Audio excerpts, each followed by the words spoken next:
Welcome to Part 2, From Conflict to Cooperation, the Future of Global Governance in 2025. If you haven't seen Part 1 yet, we explored the global response to the war in Ukraine, the resurgence of Cold War-style dynamics, and the mounting economic costs across the world. Make sure to check it out for full context, links in the description. In this video, we'll explore potential scenarios for how the conflict might end, how it's reshaping the world order, and whether global cooperation is still possible amidst escalating tensions.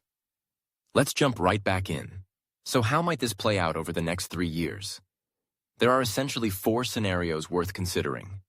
First, a negotiated settlement could bring the conflict to an end relatively quickly.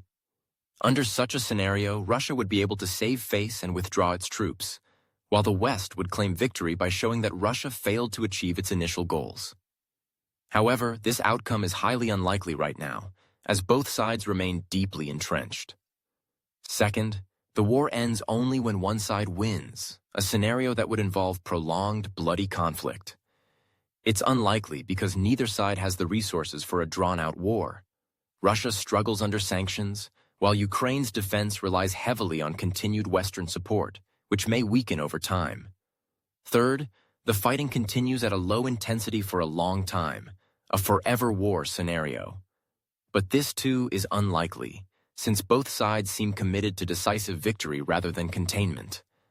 Fourth, and most likely, is the frozen conflict scenario, similar to what we see in Korea, Syria, or Libya.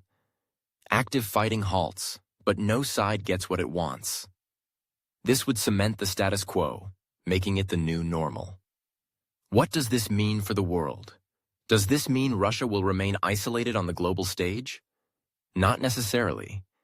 While the West has responded with sanctions and aid, it hasn't done so uniformly. Germany still relies heavily on Russian gas. The US hasn't sent fighter jets.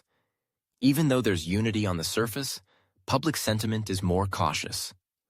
Only 32% of Americans support US involvement. In Europe, just 13% favor putting troops on the ground, and that drops to 5% in France and 8% in Germany.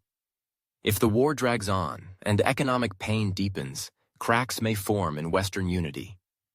Are we heading toward a new Cold War? Not quite. The original Cold War featured clashing ideologies, nuclear brinkmanship, and zero-sum thinking. Today, Russia isn't an ideological threat like the Soviet Union was.